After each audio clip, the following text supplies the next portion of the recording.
Good morning, BHS. Today is the second day of our Truth and Reconciliation Week, tied into Orange Shirt Day on Friday, September 30th. Every day at the beginning of Period 2 this week, we will be making announcements that strive to bring you a little more information about the residential school system, the impacts on Canadians, and how we can aim to reconcile the harm done to First Nation, Métis, and Inuit. Students and staff are advised that this announcement contains references to the trauma that occurred at residential schools across Canada. We know this information may be very difficult for some people. If you find yourself upset and in need of support, between 1879 and 1996, the Government of Canada took First Nations, Métis, and Inuit kids away from their families and homes and put them in residential schools. At residential schools, kids were not allowed to speak their language or celebrate their culture, and were often treated badly by the adults in charge of the schools. Many of the children who went to residential schools became sick and died because the schools were poorly built and didn't get enough money from the Government of Canada to keep the kids healthy. The kids who survived residential school returned home with a great sadness and hurt that has been passed on to current generations. In 2008, a group called the Truth and Reconciliation Commission, the TRC, was made. Their job was to listen to stories about residential schools and then write the stories down so we can learn from our mistakes. In 2015, the Truth and Reconciliation Commission announced its 94 calls to action. These are 94 activities all governments, courts, businesses, schools, and people living in Canada can do to help fix the mistakes of the past and present so that all children, including First Nations, Métis, and Inuit children, can grow up happy, healthy, safe, and proud of who they are. Today's video tells one man's life story. Chief Robert Joseph attended a residential school in Canada, and he attended the Truth and Reconciliation Commission. He shares the truth of his experiences in residential schools and the beginning of reconciliation.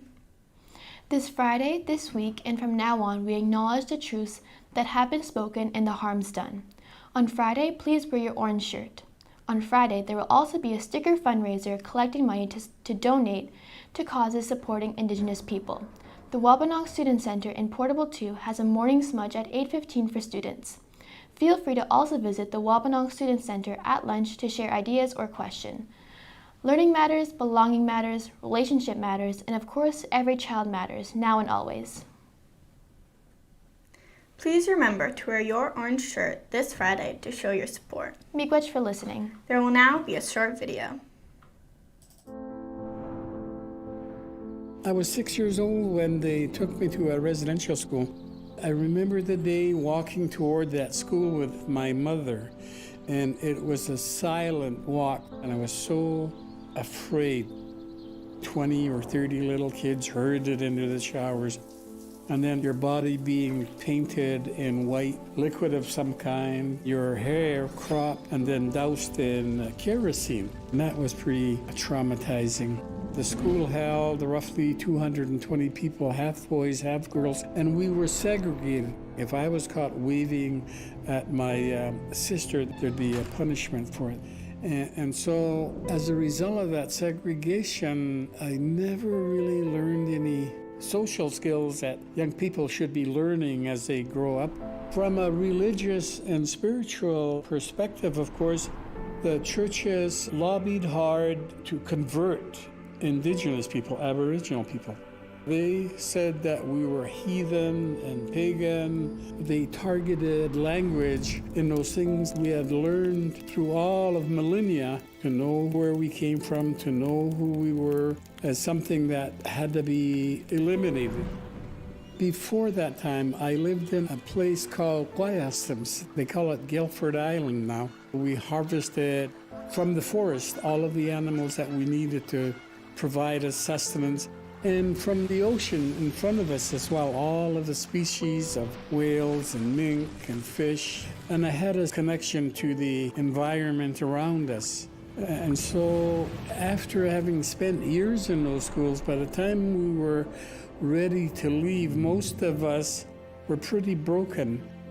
Many of us, including myself, descended into addictions, alcoholism, and violence, and it was pretty difficult. Those schools lasted for over 100 years. There were over 150,000 little children. And the last school that closed in Canada was in 1996 in Saskatchewan.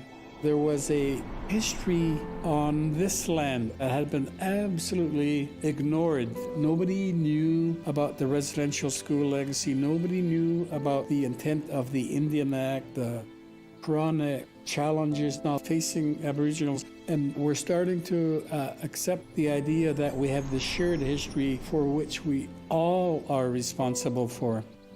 When the Truth and Reconciliation Commission report was submitted, I was in the room when Justice Murray Sinclair, the chair of the commission, denounced Canada.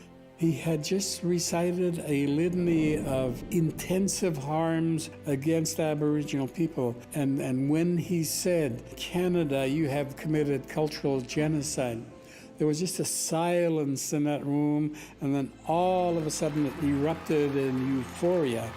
We said survivors want an apology from the Prime Minister in the House of Commons.